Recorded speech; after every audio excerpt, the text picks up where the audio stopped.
Hello everyone, this is Michelle Bolaño and Yes. for today's video ay Praise. single night. So, Mama.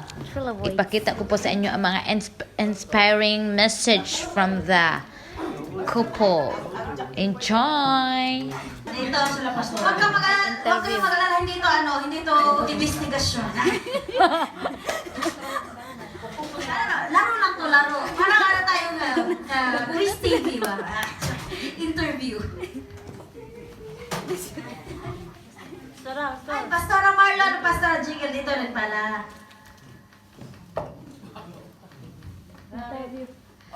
Sa kaliwa o sa kanan? Ano ba to?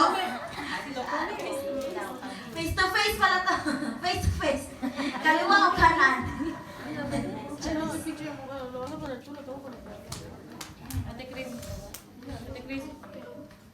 Okay lang mag-video. Okay lang mag-video. Okay. Ayan po yung mga partner natin na forever. Kaya single, kaya po namin sila dinala dito sa harapan kasi makinig kayo. Ayan, para magiging ehemplo kayo sa kanila. Okay. Ayan. Ang unang tanong po namin, nung engaged po kayo, ilang taon? Ilang taon daw kayong engaged? Wala nakalimutan. Ilang taon na po kayo nag-engage? Ba't kami muna? Anak, 10 taon. Wow! Kumbaga yung Matagal. boyfriend, girlfriend po siya. Nung sinagot mo, nung sinagot mo siya, ilang taon ka? Ay, ilang taon na years? Yes. Nung sinagot niya, 18, 16. Ay, ilang taon na Ilang po taon ka kayo? pala? Ilang taon? How old are you when you... 43 years old. No, ilang taon ka? Nung sinagot mo si Pastor, sinagot mo si ano, Girlfriend, boyfriend. girlfriend, boyfriend pa lang, di ba? 14 years old? 16 years old. This is a is. Wow, sweet 16. 15 na. Lalahin-lahin mag-answer. Neneng at ano na to, Toto. Ako ay mga 19. Babata nung pala. Sa Zoom. Ibang generation kasi. Mamaya tatanungin nyo kami kasi ibang generation. Okay. Ikaw, Sister Josie. Oo. Hindi ko alam kung sinagot ko, hindi. Ano yun? Kasi walang sagot, nag-develop lang. Develop. Kasi pag na-develop, mas maganda, di ba? Mas maganda kasi pag developing magiging colored yan. Diba? Nung naging stable na kayo, ilang taon po kayong nag-boyfriend at girlfriend bago kayo nagpakasal? Iba kasi sa amin, sa akin at saka sa kanya. Nung nangligaw siya, diretso na kasi sabi niya, kasi lasing eh. Sabi niya, mamanhikan na daw. Eh, hindi naman namanhikan. So, sabi ko, kalasingan mo lang yan. Sabi mo yun. Pero may 10 taong kami wala kaming parang komunikasyon. Oh, Bes, yun ang sabi ko kanina. Yun ang sabi ni brother na, yan ang true love waits. True love waits talaga. Okay. Ayun, 10 taon. Tapos, nung di ko alam kung nakita niya na naman ako, o yun, pumunta sa bahay, sabi niya, mamasyal daw. Hindi namasyal, pupunta kami sa Batangas sa kanila. Parang tanan na, pero hindi tanan mo. Namasyal lang kami. Pagkakala na dito. Kasi, payag naman ang magulang ko. O sige, Kaya nyo yan, kaya nyo. sabi ng nanay, tatay ko, dahil nagpaalam naman kami. O sige, kung gusto niyo mamasyal kayo, hindi, ganun lang nangyari. Pagdating namin sa bahay, sabi, nagtapat na sa amin, mamanhikan na daw. Ito sabi ko, ha? Mamanhikan na? Ang dali naman. Eh, parang wala pa sa akin yung magpakasal kasi hindi pa ako nag-enjoy eh. Eh, di sabi kung gusto ninyo, di mamanhikan kayo. Yun ang nangyari. Palakpakan natin. ba? Kaya yun yung pag-ibig talaga. Okay. And then, Pastor and Pastora, Anong tanong?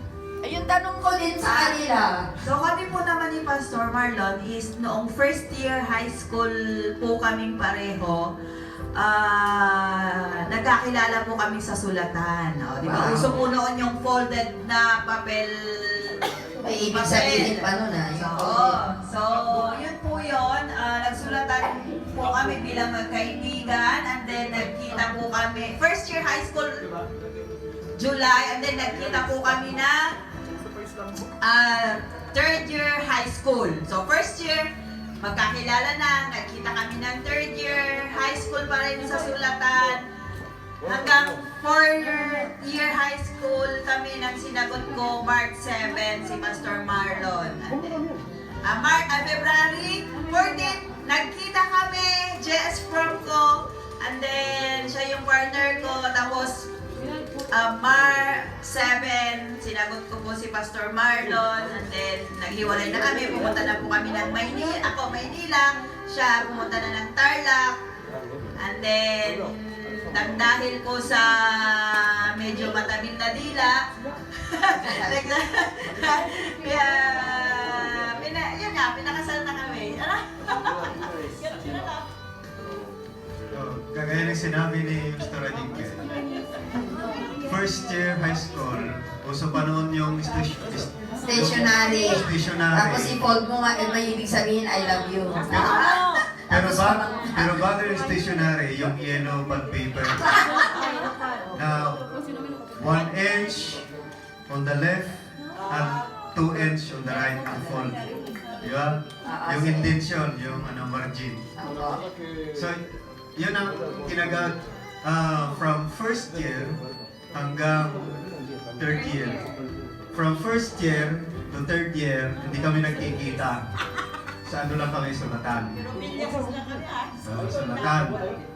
Ngayon, hindi yung GS Prom ang first time na nagkita tayo. Nagkita na kami bago yung GS Prom. Dahil yung kaibigan ko na galing ng school nila na naglipat sa school namin kasi sa public ako, siya sa private. Naging kaklase ko sa high school. Nakakilala siya. Ngayon, itong galing sa kanila na pumunta sa amin, crush niya. Si Rexon. Crush niya na best friend ko. Ngayon, crush niya, Ay, yung mga seloso dyan, ha? sinasamahan, nagpasama siya sa akin, halika, kasi ubaldo ako, ubaldo siya. Kaya akala niya magpinsan kami, kaya ako yung nilala niya doon sa kanilang school. Na dati yung school pa lang, so sinamahan ko siya. Ngayon, pero hindi alam nitong best friend niya, ay itong may crush sa kanya, na nagkakaroon na kami ng sulatan. Pero hindi pa niya ako kilala. Ngayon, sabi niya, nung nagkita sila dahil magkasama sila sa school, sabi niya, kumusta ka na? Sabi niya. Akong sumagot dahil akala ko ako yung kinakausap niya. Okay naman, sabi ko, ikaw. Sabi niya, siya. Ang kausap ko, sabi niya sa akin. So napahiya ko nung time na yun. Pero hindi ko pinahanda. So that is the first time na nag-meet kami. Pero sige pa rin, na nagkakaroon kami ng parang Islam book ba yun? Yung gumagawa ng parang diary. So, Lambo? Ay, hindi. Diary. Nagsisid pa rin ako, pero hindi niya ako kilala kung sino yun. Nakita niya pala ako. First time na nag-meet kami, third year high school, JS Prom. Kami ay junior pareho. It's the first time na nagkita kami. First time. So, ayun. February, siyempre, Wow, ang February pala is memorable month na Yeah. nagkakahiyaan, gano'n. First time na mag-meet kami, third year high school, is from junior kami noon. Pink ang niya, ni gown ng junior, di ba? Pag senior white. So, si junior kami, pink ang damit ng mga babae. Blue and pink. Pero ang kanyang skirt, hindi galing sa kanilang school, kung hindi galing sa iba. Na ako yon. At doon kami first time na nagkita. Oh, di tama si Pastora. Ikaw ba Yes, kayo? agad. Sayang. JS from kayo na nagkita. Tapos yun na, 4 years ko, sinagot na niya ako.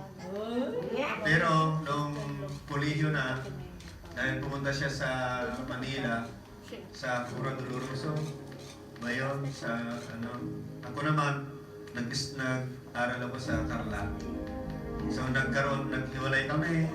After ng paghiwalay na yon, marami pang nangyari. Siyempre, yon, tampuhan. May Kaya sinasabi. nag-break Nag-break. na hindi naman formal. Walang usapan na break, parang lang. Call off, parang gano'n. Call off. Oh, gano'n, call off. Pero kung nagkita naman kami, parang kami na naman ulit. Pag nagkita kami, parang wala lang, parang walang nangyari, parang walang call off. Pag nagkita kami ulit kami. So gano'n ang nangyari for 3 years. Hanggang yon, after 3 years, 19 ako, 21 siya. Kasi nga dahil yung sinabi niya na may matabil na dila. Kasi siya, habang ako ay nag-aararo sa bukid, nagpapatubig ng tabako. Dahil siguro, love na love niya ako. Kahit sa bukid, pinupuntahan niya ako. Yan ang tamang pag-ibig. Yung maitim na marlon na payat na maitim dahil nga bukid. Plus, yung galing Maynila na nagtatrabaho sa Maynila, nag-aral, nagtatrabaho. Puting-puti. Tapos puting-puti, pumunta doon sa bukid, naglalakad, pinupuntahan ako doon habang nagpapatubig ng tanim. Ngayon, siguro, may gusto rin sa akin yung kakilala niya. Nagkwento doon sa barangay nila na parang daw, may nangyayari na sa amin. Ganon, siya daw yung pupunta doon sa bukid pa eh. Siyempre, pag na bukid, gusto na rin yung bukid-bukid doon na may mga ginagawang extracurricular activities doon. Buti walang Facebook ng pastor ah. Wala pa. Baka naka-status na kayo. Wala pa. So, ganun lang nangyari. May mga chismis na may nangyayari sa amin, mga ganon. Pero wala naman, Pero hindi kiss, si pastor magpapaalam pa yan. Pwede isang kiss. Manunod kami ng sine. Hindi ko mahawakan yung dulo ng daliri niya. Kahit na first time, isa lang, one time na nagpumunta kami ng sinihan. Doon ako sinagot yata. Yun. Ay, hindi ba? First time. Yun din ang first time ko na makapasok ng sinihan. Oh, chaperon kami pala. May sinamahan kami. Yun ang first time ko na makapasok ng sinihan dahil sa kanya. First time ko makapunta ng Baguio dahil sa kanya. Ilang taon na ako noon. Bago kami kasal, first time ko makapunta ng Baguio for siguro 18 years ng buhay ko. Hindi pa ako nakapunta ng Baguio dahil sa kanya nakapunta ako ng Baguio. Ano pa? Kaya nga sabi ko, ilang oras ba ang kwan natin? Kasi maraming kwento eh. Napagod na Mamaya, babalik tayo sa kanila. Mag-iwintay sila. Thank you, Kung Pastor. Pero hindi pa ako tapos. Nakita niyo yung sandali, Pastor, mamaya na, makahabot tayo dito ng oras.